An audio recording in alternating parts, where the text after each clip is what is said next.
Hello, I'm Rifushi and I'm an artist and game dev. And recently, I stumbled across this video called Doug's Guide for New Content Creators. And by the end of the video, it just kind of felt like life advice. Like focusing your effort on what you love doing and trying out new things to improve yourself. And for me, I spend my days thinking that maybe one day I'll try to do something on YouTube. It seems fun, I'll probably keep thinking about it until I try it out, so here I am. And I'll be taking some points from what he said, but if you're interested, please go check out his video because I definitely didn't include everything. So he starts off by talking about the difference between good and great. And his main point was that if it's specifically that you want to create something that people love, rather than just being good, you're going to have to create something that's great. Because these days, people already have their shows and games and other YouTubers they like, and even I always think that there's so many great movies and games and videos that I love too. So how can I do anything that's special or better? He describes making content like this. So imagine there's a hamburger food court, and in this food court there are millions of burger restaurants all giving out free burgers, and you come in trying to start your own burger business. So let's say Five Guys has this huge line, and their beef burgers are just amazing. And if you go and look at Five Guys and be like, I'm gonna imitate what they're doing because look at them, they're successful. But then you would just be a worse version of Five Guys, and Five Guys already exists, and people love it already, so people would just go to Five Guys. But instead, imagine if you came in with a fusion cuisine of Italian and American, and introduce the first spaghetti hamburger. Now, most people will not like it, but there's gonna be a few people who try it out, think it's weird, but they're gonna be like, why hasn't this existed before? And those people are gonna be the ones who keep coming back and will come back for that dish because they can't get it anywhere else. So he describes great content as being unique and irreplaceable. And you can make this great content by fusing two things that you are great at and making your own fusion restaurant. And a good sign that you're on the path to doing that is when someone says, it feels like you made it, because it's uniquely yours and you've made your own identity, whether that's your storytelling or art style or your personality. I mean, it's normal to look up at giants and just follow trends or chase after what you think would be popular. Like, if only I just did the whatever challenge when it was popular, then I would be famous. Or like, Markiplier literally sold a rock, so I can sell rocks too. And while it's great to think that everyone can just start selling rocks, doing that will only get you so far, because you're going to need the personality and enthusiasm to back it up so you don't go insane making stuff you don't like. Alright, so what makes each of us unique? What is my spaghetti hamburger? This is Doug's 2 skill set theory. People are not talented in everything, but they are naturally gifted and great at 2 skill sets. It feels effortless and energizing and obvious what to do next. And this doesn't mean you can only do 2 things in your life. Anyone can be good at anything with hard work, but if you play into your strengths, combined with consistent work, then it will lead you to making great stuff. At first, it feels a bit confusing to find out what your strengths are. Because while I can work hard and feel like I'm good at programming, I might not be sure if it's right for me.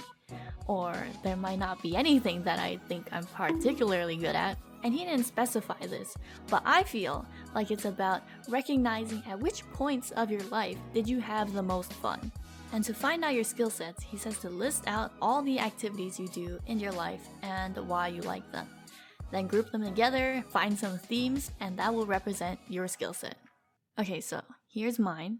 So I'm not gonna go through all of them, but the first thing that I put is art. And that's because I think sketching is fun, and I like coming up with ideas and things to draw and having like some sort of vision for my art. And co-op games. I love co-op games, especially when we're not actually playing the game and we're just messing around. It's just great. And I put listening to music because I listen to music 24 hours a day, and I like that it sets the mood and you can play it in the background like when you're driving. And the last one I put is playing RPGs because I love the world building and characters and interacting with them and like understanding how they feel and stuff. So after writing them all down, I came up with my 2 skill sets, and the first being concepting ideas. I think that I have the most fun when I can just say random stuff, say random ideas that just come out of my mouth. And the second one being connecting with other people, which kind of surprised me, but I kept seeing it so much in my reasons that I guess it just has to be the case. To add on to his theory, I think a skill set isn't a specific activity. I feel like it's more focused on general aspects like explaining things. And these reasons are my skill sets, which creates 2 core pieces of me, which combines to be what Doug calls a skill mix. Now, I don't know if his theory is correct and people only have 2 skill sets, but even if not, I feel like it's a good way to organize and focus on 2 aspects of your life. And then he talks about the 1-year plan, where you create 1 finished piece of whatever using your skill mix with 1 new ingredient every week. And then you reflect on it and see what worked, was it fun, and what'd you learn?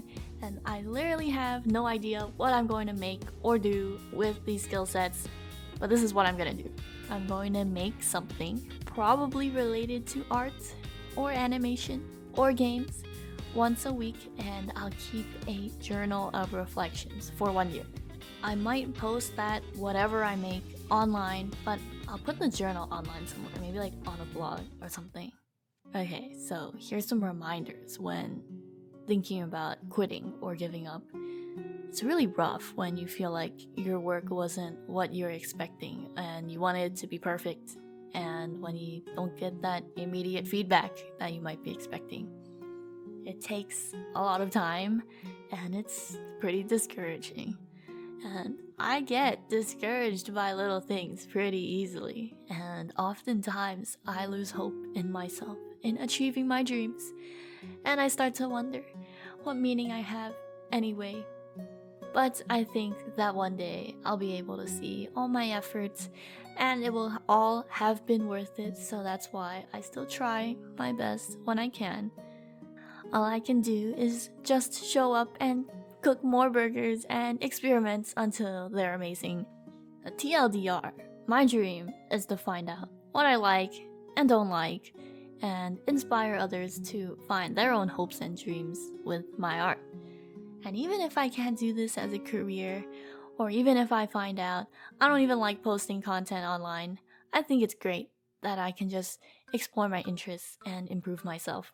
So even if I end up not liking all the art and this entire video, at least I was able to finish and post something. Hello again. So, in the description below, I linked Doug's content creator video and all the art channels that I mentioned.